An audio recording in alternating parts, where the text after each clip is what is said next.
Hi my dear friends, this is Rals and welcome to another Inside Jungle episode. Actually, to be precise, today I will take you again outside. It is summer, so my Saturday gardening activities performed in our balcony moved almost every week outdoors.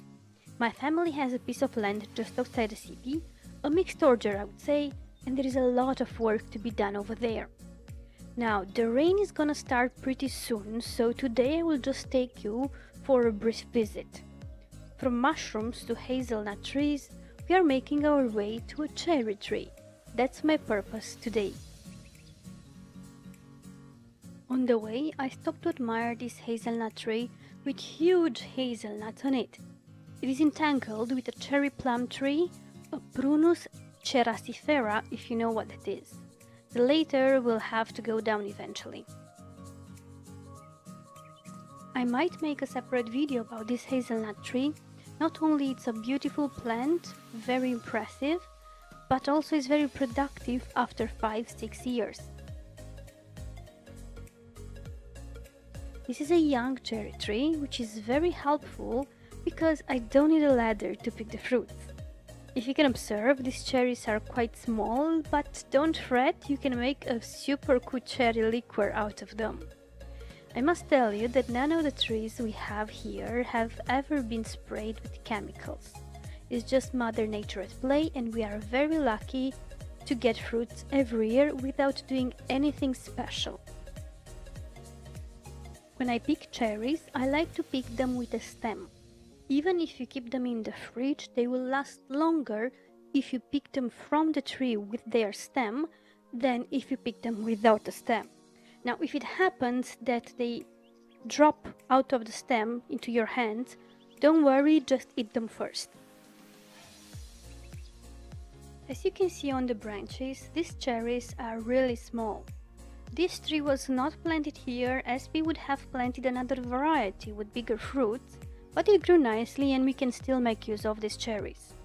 Sometimes the wind brings different seeds and you won't know exactly what is growing on your land until the trees start producing fruit. So it's up to you to decide if you let something grow even if you didn't plant it, or you just take it out as soon as it emerges.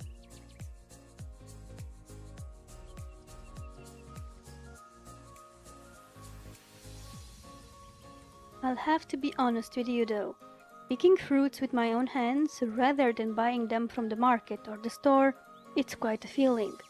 Not only I know the fruits are organic, but also that only one pair of hands touch them before they reach my plate.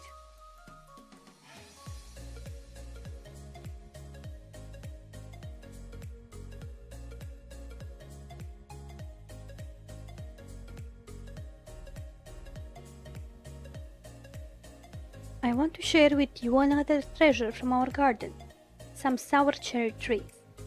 Unfortunately, in the past few years we didn't have time to maintain this part of the land, so there is quite some lush vegetation around these trees.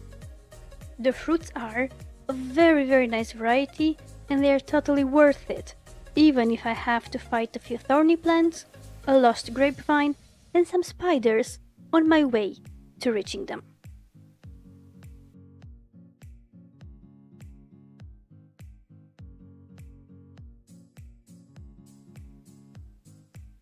If you're not a fan of sour cherries, it means you have never tasted a sour cherry pie. Trust me, don't let this summer go away until you bake one.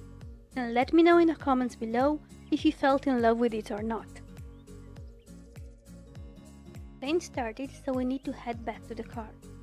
I wanted to take you to a tour of our land and to also show you some medicinal plants you can easily find in orchards, but I'll have to save the topic for a sunny day. Until then, if you own a piece of land, or even just a front lawn, let me make you a suggestion. Plant some fruit trees. I truly hope you enjoyed coming out cherry picking with me today, and I'm looking forward to hearing from you in the comments below. Don't forget to subscribe to the channel and to hit that bell button in order not to miss any plant updates, propagating experiments, and also some field trips. Until next time, bye bye!